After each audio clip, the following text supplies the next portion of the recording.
அனைவருக்கும் நமஸ்காரம். இன்று இந்த நிகழ்ச்சியில் கலந்து கொள்ள வாய்ப்பளித்த நம்ம நெல்லை சகஸ்ரநாம மண்டலிக்கும் குருஜி திருமதி சாரதா ஸ்ரீனிவாசன் அவர்களுக்கும் எங்களுடைய நமஸ்காரங்களை தெரிவித்து இந்த நிகழ்ச்சியை துவங்குகிறோம். இந்த நிகழ்ச்சியில் முதலாவதாக வருவது கோகுலம் செய்திகள். மிகவும் ஒரு வித்தியாசமான செய்திதான். பகவானோட கண்ணனை பத்தி தான். இப்போ இந்த கலியுகத்துல நமக்கு நிறைய நியூஸ் சேனல்கள்லாம் இருக்கு.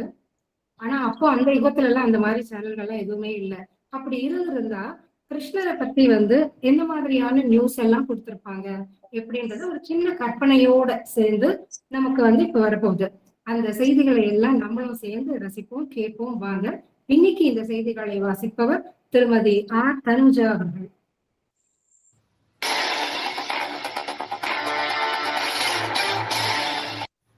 வணக்கம். இன்றைய முக்கிய செய்திகள்.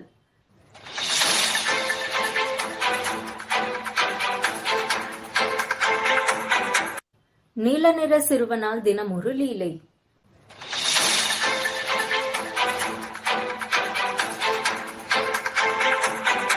கோகுலத்தில் வெண்ணெய் விலை உயர்வு.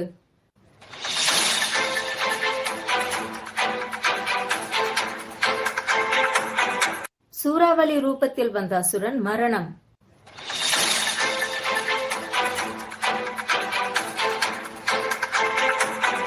கோகுலம் ரெஸ்லிங் லீக் மேட்சில் கண்ணன் அபார வெற்றி.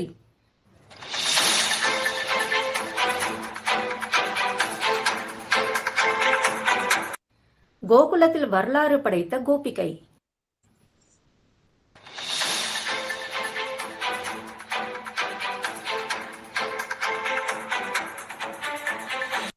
இனி விரிவான செய்திகள். 24 மணி நேரமும் கண்காணித்தும் கண்ணனின் அடுத்த சீட்டையை கணிக்க முடியாமல் கோகுல நிர்வாகம் திணறல். இன்று 27 வீடுகளில் வெண்ணெய் திருட்டு அரங்கேறியதாக கோபிகைகள் புகார். இதை விசாரிக்க சென்ற காவலாளிகள் சம்பவம் நடந்த இடத்தில் குட்டி குட்டி பாத சுவடுகள் இருப்பதாலும் கண்ணன் வாயில் வெண்ணெய் உள்ளதாலும் இச்சம்பவத்தை கண்ணன் செய்திருக்கலாம் என திட்டவட்டமாக கூறியுள்ளனர். கோகுலத்தில் வெண்ணெய் கலவு அதிகரித்து வருவதால் வெண்ணெய் தட்டுப்பாடும் ஏற்பட்டுள்ளது. எனவேதான் இன்று கோகுலத்தில் வரலாறு காணாத வகையில் வெண்ணெய் விலை அதிகரித்துள்ளது.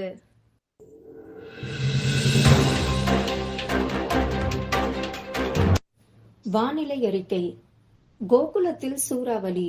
கோகுலத்தில் இன்று ஏற்பட்ட சூறாவளி இயற்கையாக உருவானதல்ல, கிருஷ்ணனை தூக்க முயன்றதால் உருவான அரக்கன் அழுத்த தாழ்வு மண்டலம் என்று விஞ்ஞானிகள் தெரிவித்துள்ளனர். மேலும் கிருஷ்ணனை கடத்த வந்த சூறாவளி குழந்தையின் எடை அதிகரித்ததால் மூச்சு திணறல் ஏற்பட்டு பரிதாபமாக உயிரிழந்தார்.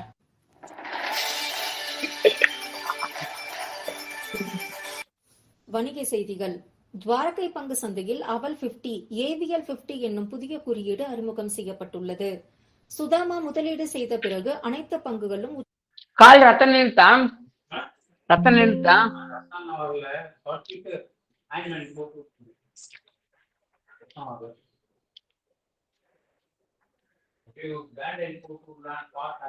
தொட்டன. சுதாமா கண்ணனிடம் செய்த ஒரு கைப்பிடி அவல் முதலீட்டால் இன்று துவாரகா பங்கு சந்தை வரலாறு காணாத வகையில் உயர்ந்துள்ளது.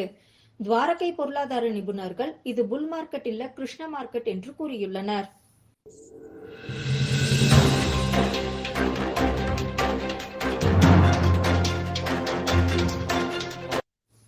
இனி விளையாட்டு செய்திகள். இன்று மதுரா இண்டோர் ஸ்டேடியத்தில் நடைபெற்ற கோகுலம் ரெஸ்லிங் லீக் மேட்சில் ரசிகர்கள் அதிர்ச்சி. 30 வினாடிகளில் முஷ்டிகன் சானூரன் என்னும் 2 மல்யுத்த வீரர்களையும் வீழ்த்தி கண்ணன் வெற்றி பெற்று சாதனை படைத்துள்ளார்.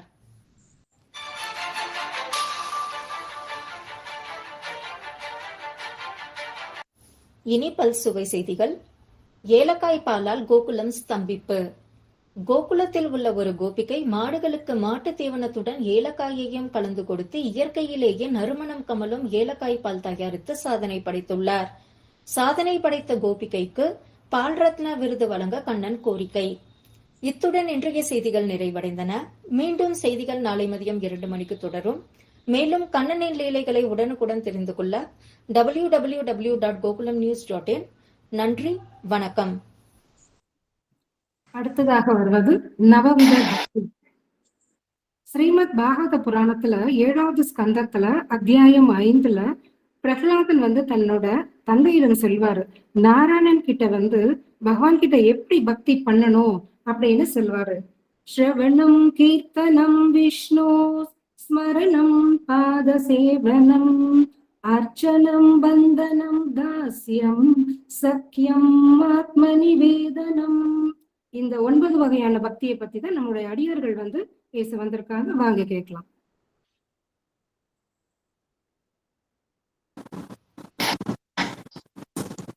அனைவருக்கும் வணக்கம். பாகவதத்தில் நவவித பக்தியில் முதலாவதான ஸ்ரவணம் பத்தி உங்ககிட்ட சில கருத்துக்கள் எல்லாம் சொல்லலாம்னு நினைக்கிறேன். ஸ்ரவணம்னா என்ன? பகவானுடைய நாமம், ரூபம், குணம், லீலைகள் மற்றும் உபதேசங்களை ஸ்ரத்தையுடன் காது கொடுத்து கேட்பதுதான் ஸ்ரவணம். சரி, ஏன் இதை முதல்ல சொல்லியிருக்கு? என்ன காரணம்? மனுஷ பிரிவோட நோக்கம் என்னன்னா, மீண்டும் மீண்டும் பிறக்காம பகவானை போய் முக்தி அடையணும்.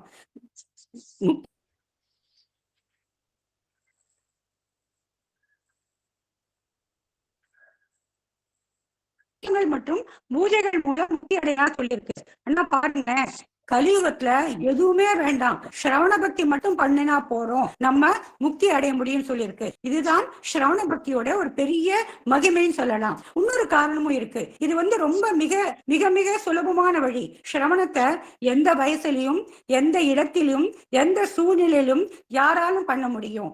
நமக்கு கிரந்தங்கள் படிக்க தெரியாதே, எனக்கு படிக்கவே தெரியாதே, எனக்கு முக்தி கிடைக்காதான்னு நம்ம கவலைப்பட வேண்டாம்.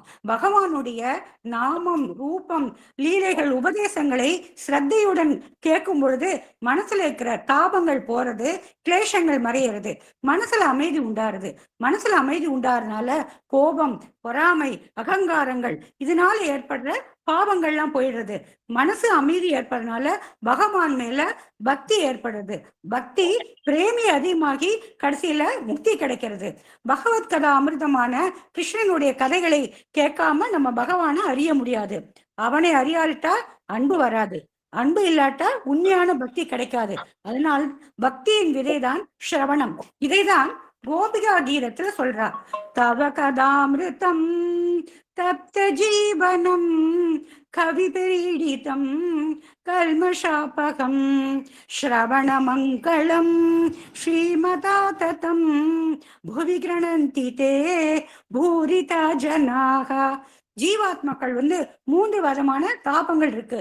ஆத்தியாத்மிகம், ஆதி பௌத்திகம், ஆதி தெய்வீகம். இந்த 3த்தையும் நம்ம கடக்கிறதுக்கு கிருஷ்ண கதைகள் அமிர்தம் போலவே. கிருஷ்ணனுடைய வேணுகாலத்தை கேட்டுட்டு பறவைகள்லாம் மதிமயங்கித்தான். அப்படியே மரங்கள்லாம் லயிச்சு போய் கேட்டதான். புல்கள், பூச்செடிகள் எல்லாமே குதூகலமானதான். கோபிகளை பற்றி சொல்லவே வேண்டாம். எந்த இடத்துல கிருஷ்ணனுடைய கதைகளை கேட்டாலும், கானத்தை கேட்டாலும் தங்க செய்யற வேலையெல்லாம் விட்டுட்டு ஓடி அப்படியே லயிப்பாளாம். உண்மையான பக்தி ஸ்ரவண பக்தின்னு சொன்னா யாருன்னு கேட்டாக்க கோபிகைகள் தான் சொல்லலாம். சரி, இப்ப நம்ம ஸ்ரவண பத்தி கேட்டோம். என்னென்ன கதையை ஸ்ரவணம் பண்ணா என்னென்ன பலன் கிடைக்கும்னு பாகவத்தை சொல்லியிருக்குன்னு பார்க்கலாமா? பூதனா மோட்சம் ஸ்ரவணம் பண்ணா பகவானிடம் பிரேம பக்தி உண்டாகும். ராசகீடியை நம்ம ஸ்ரவணம் பண்ணினா உள்ளத்துல இருக்கிற காமங்கிற நோய் போயிடும். சரி, சமகந்தமணியை பத்தி கேட்டா நமக்கு ஏற்படுற அவப்பெயரெல்லாம் போக்கி மனசு அமைதி அடையும். குசோலா பாகியானத்தை கேட்கிறோம்னு வச்சுக்கோங்களேன், எல்லா கர்மவினையும் போயிடும். சிசுபாலன் வதன், அவன் கிட்ட சிறைப்பட்ட அசுரர்கள் விடுதலை, இதெல்லாம் நம்ம கேட்டா எல்லா பாவத்திலையும் விடுபடலாம். கடைசியா ஒண்ணு சொல்லணும்னா, ஸ்ரவணத்துக்கு மிக சிறந்த உதாரணம் யாருன்னா பரீட்சித் மகாராஜா. உங்களுக்கு எல்லாம் தெரியும், சாபத்தினால இன்னும் 7 நாள் தான் பாம்பு கடித்து அவர் இறக்க போகிறான்னு தெரியும்.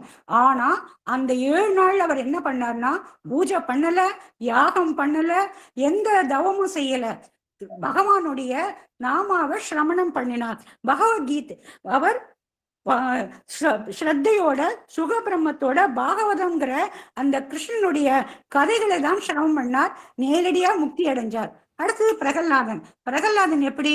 அவ அம்மா கர்ப்பத்துல இருக்கும் போதே நாரத மகரிஷி நமோ நாராயணன் சொல்றார். அதை சிரவணம் பண்றார் யாரு? இந்த குட்டி பிரகல்லாதன். அது பக்தி அவனுக்கு அதிகப்படுத்தி தெய்வத்து மேல ரொம்ப அதிகமான பக்தி ஏற்படுறது. அந்த பக்திக்கு கட்டுப்பட்டு நாளை என்பதே இல்லை நரசிம்மருக்கு அப்படின்னு சொல்லி பகவானே தூண பிளந்துட்டு வந்து உலகத்துக்கு அவருடைய பக்தியை நிரூபிக்கிறார். இதுக்கு அடிப்படையா இருக்கிறது என்ன? அவருடைய சிரவணம். இப்ப நம்ம எந்த மாதிரி காலகட்டத்துல வாழறோம்? எப்ப பாரு டென்ஷன், எப்ப பாரு கவலை. இதெல்லாம் நமக்கு போகணும்னா நம்ம என்ன ஒரே ஒரு எளிய வழி என்னன்னா சிரவணம் பண்ணுவோம். எப்ப பார்த்தாலும் சிரவணம் பண்றது நமக்கு நல்லது நடக்கும். சரி, இப்ப நம்ம சிரவணத்தை பத்தி பார்த்துட்டோம். அடுத்தபடியா கீர்த்தனை பத்தி பார்க்கலாமா? நவவித பக்தியில் இரண்டாவதாக கீர்த்தனம். கீர்த்தனம் என்பது இறைவனை புகழ்ந்து பாடப்படும் பக்தி பாடலை குறிக்கும்.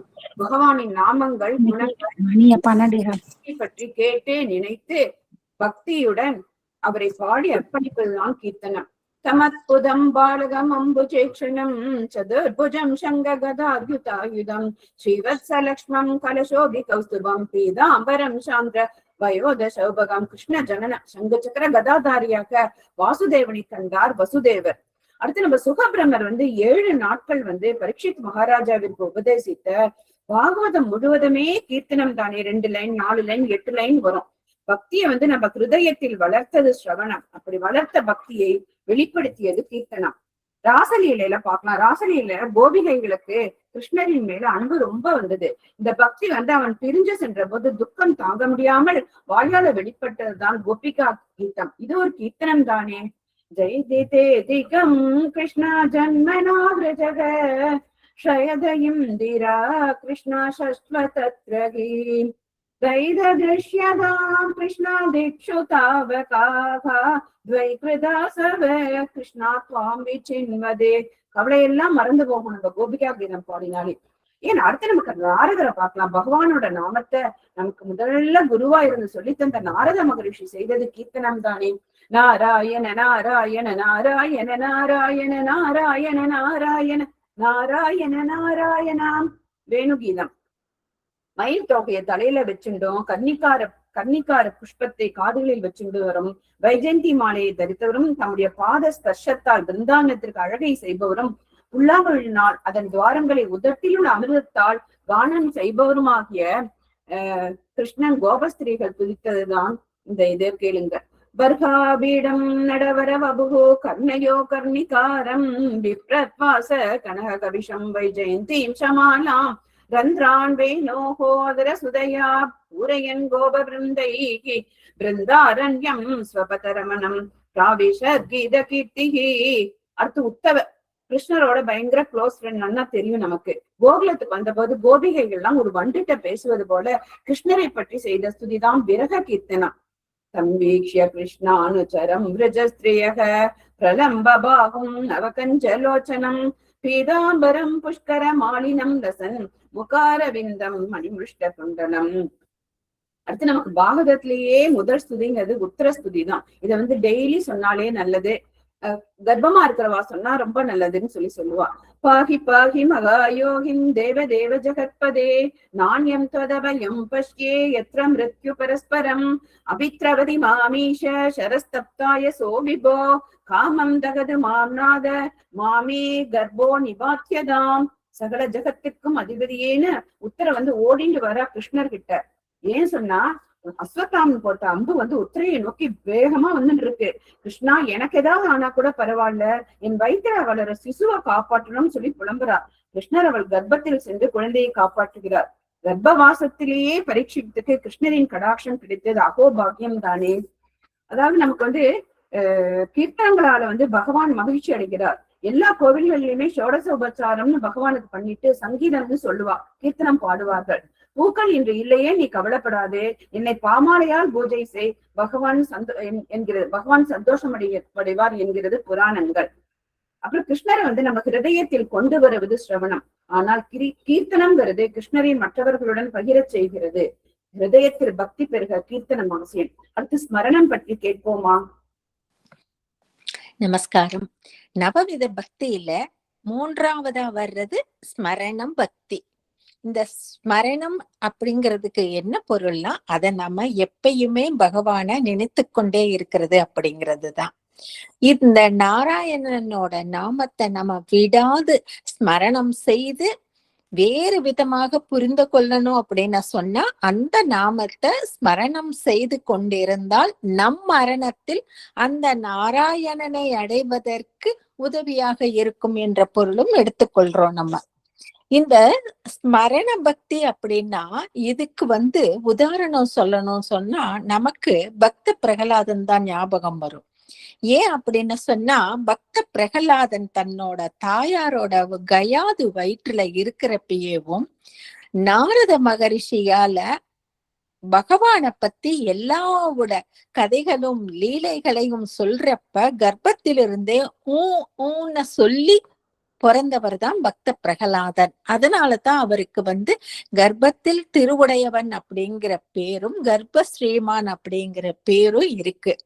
இந்த பக்த பிரகலாதன் நம்ம ஸ்ரீமத் பாகவதத்துல 7வது ஸ்கந்தத்துல வருது. இந்த பக்த பிரகலாதனால நமக்கு நரசிம்ம அவதாரமே கிடைச்சிருக்கு. இதே மாதிரி நம்ம நல்ல ஸ்மரண பக்தியிலோட இருந்தவங்க அப்படின்னு சொன்னா துருவன். இந்த துருவன் 5 வயது பாலகன் தன்னுடைய தகப்பனார் மடியில அமருவதற்கு முடியாதுன்னு கோபத்தினால நாரத மகரிஷியின் வழிகாட்டுதல்னால காட்டுல போய் ஒத்தக்கால தவம் நின்னு அதுல நாராயணன் அவரை தன்னோட உள் மனதுல பார்த்தாரு. இந்த மாதிரி பாக்கியம் இந்த ஸ்மரண பக்தியில வேறு யாருக்கு கிடைக்கும்? இது மிகவும் உயர்ந்த பக்தி அப்படின்னு நம்ம சொல்லுவாங்க, துருவன் செய்தது அப்படின்ட்டு சொல்லுவாங்க. ஆனா நம்ம இந்த துருவ சரித்திரத்தை விட அதுக்கு அடுத்து எப்பயுமே தவறுகள் செய்து கொண்டு இருக்கிற ராஜா தன்னோட அந்திம காலத்துல நாராயணா நாராயணான்னு ஸ்மரணம் பண்ணிக்கிட்டே இருந்ததுனால அஜாமிலனுக்கும் மோட்சம் கொடுத்தாரு. எப்பயுமே பகவான் கண்ணனே அப்படின்னு சொல்லிட்டு இருக்கிற கோபிகைகளுக்காக நமக்கு கிடைச்சது தசமஸ்கந்தத்துல கோபிகா கீதம் கிடைச்சிருக்கு. நம்மாழ்வார் என்ன சொல்றாரு அப்படின்னு சொன்னா, தின்னும் வெற்றிலையும் உண்ணும் உணவும் பருகும் நீரும் அனைத்தும் கண்ணனே அப்படின்னு சொல்லுவாரு. அதாவது எவ்வளவு ஊறி போயிருந்தா அவங்களோட ஸ்மரண பக்தி அவ்வளவு இருக்கு அப்படிங்கறத நம்ம இதுல இருந்து தெரிஞ்சுக்கலாம். ராமரோட தம்பி ராமர் காட்டுக்கு போனதுனால அவரோட ஸ்மரண பக்தி நினைவாகவே அவர் ஆட்சி செஞ்சாரு. அவருக்கு பரதாழ்வார்னு ஒரு பெயரும் கிடைச்சது. எப்பொழுதுமே ஸ்மரண பக்தி ஒரு நொடி கூட நம்ம பகவானை தியானிச்சா நமக்கு என்ன கிடைக்கும் அப்படிங்கிறது நின்றால் வேங்கடம், கிடந்தால் அரங்கன், அமர்ந்தால் காஞ்சி வரதன், விழுந்தால் மேல்கோட்டை நாராயணன், தொழுதால் குடந்தை சாரங்கபாணி, அழுதால் திருக்கடிகை, நினைத்தால் பூரி ஜெகநாதர், நடந்தால் துவாரகை புரி, இருந்தால் குருவாயூரப்பன், இறந்தால் பத்மநாபன், அலைந்தால் உடுப்பி கிருஷ்ணர், சேர்ந்தால் பாண்டரங்கன்.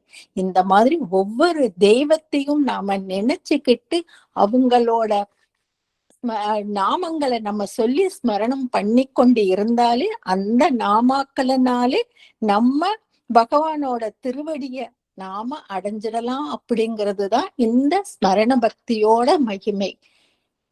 எனக்கு அடுத்து பாத சேவனம் பத்தி பேச வர்றாங்க.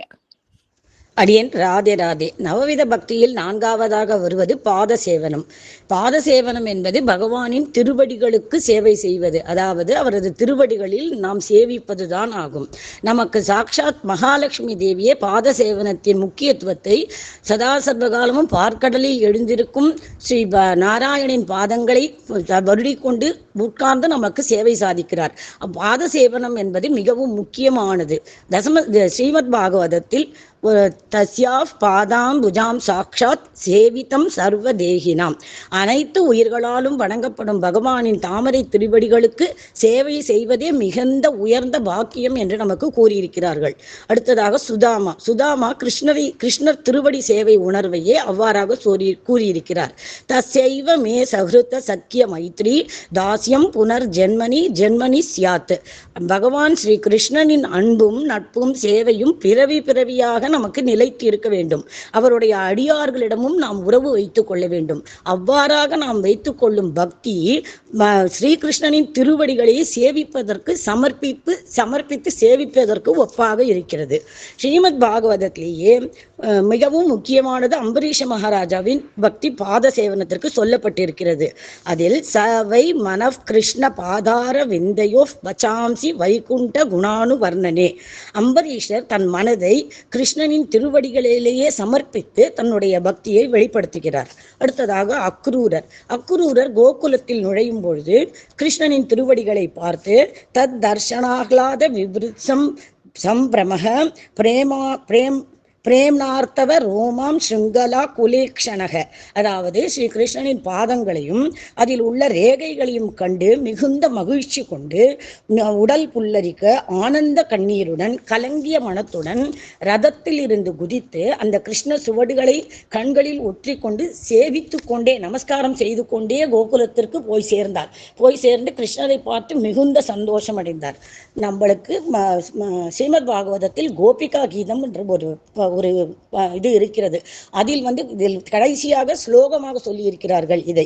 எத்தே சுஜாத சரணாம் புருகம் ஸ்தனேஷு பீதாக சனைஹி பிரிய ததீமஹி கர்கமேஷு. அதாவது கோபிகைகள் கிருஷ்ணரிடம் பேசுகிறார்கள். என்ன சொல்கிறார்கள் என்றால், அன்பரே, தாமரை போன்ற உங்கள் மிருதுவான உங்கள் திருவடிகள் நடந்து கொண்டு நீங்கள் காட்டில் செல்லும் பொழுது கூரான சிறு கற்கள் உங்களின் பாதங்களில் இடிபட்டு வலித்தால் அது எங்களுக்கு மிகவும் வருத்தமாக இருக்கும். ஏனென்றால் நாங்கள் எங்களுடைய நெஞ்சங்களில் உங்களுடைய திருவடியை வைத்துக் கொண்டிருக்கிறோம். உங்களுக்கு வலித்தால் எங்களால் தாங்கிக் கொள்ளவே முடியாது என்று கோபிகைகள் தெரிவித்திருக்கிறார்கள். இறுதியாக காளிங்க நர்தனத்தின் போது நாகபத்தினிகள் ஸ்ரீ கிருஷ்ணரின் பாத பெருமைகளை பாடியிருக்கிறார்கள். அதில் கஸ்யானு பாவோஸ்ய ந தேவ வித்மஹே தவாங்கிரி ரேணு ஸ்பர்ஷாதிகாரக யத்வாஞ்சயா ஸ்ரீர் லலனாச்சரத்தையா விகாய காமான் சுச்சிரம் திருத்தவிரதா. அதாவது, தேவனே, நாங்கள் முற்பினவியில் எந்த நற்வினைகள் எவ்வளவு நற்வினைகள் நல்ல வினைகள் செய்திருக்கிறோமோ அதோட நற்பயன் எங்களுக்கு இந்த ஜென்மத்தில் கிடைத்திருக்கிறது. எங்களுடைய நாகங்களின் அரசரின் தலை மீது உங்களுடைய திருவடிகள் பட்டு நீங்கள் நடனம் ஆடி சந்தோஷமாக இருந்து குதூகலமாக உங்களுடைய நடனத்தை நீங்கள் அதில் தெரிவித்தீர்கள். அதனால் எங்களுக்கு மிகுந்த நன்மையும் கிடைத்தது. நாங்கள் ஜென்ம சாபல்யமும் அடைந்தோம். எங்களுக்கு மிகவும் ஏற்றமான ஒரு விஷயம் நடந்திருக்கிறது இந்த இதில். அடுத்ததாக பாத சேவனத்தின் மேன்மை. நாம் ஸ்ரீ கிருஷ்ணனின் பாதங்களை பணிவதால் நம்மிடம் உள்ள கர்வம், அகந்தை மற்றும் கோபம் அனைத்தும் நீங்கி எல்லா தீய குணங்களும் அழிந்து மனக்கவலைகள் நீங்கி ஆழ்ந்த மன அமைதி கிடைக்கிறது. இவ்வாறாக நமக்கு ரட்சணமாக இருக்கும் பகவானின் தாமரை திருவடிகளுக்கு சேவைகள் செய்வது, பாத சேவனம் செய்து நாம் பக்தி மார்க்கத்தில் வந்து நம் சந்ததியரையும் நாம் பக்தி மார்க்கத்தில் கொண்டு வர வேண்டும். அதற்கு ஸ்ரீகிருஷ்ணர் நமக்கு பரிபூர்ண கட்டாட்சம் அளிக்க வேண்டும். சர்வம் ஸ்ரீ கிருஷ்ணார்ப்பணமஸ்து. அடுத்ததாக அர்ச்சனம் பற்றி கேட்போமா? அடியேன் நவவித பக்தியில அர்ச்சனம்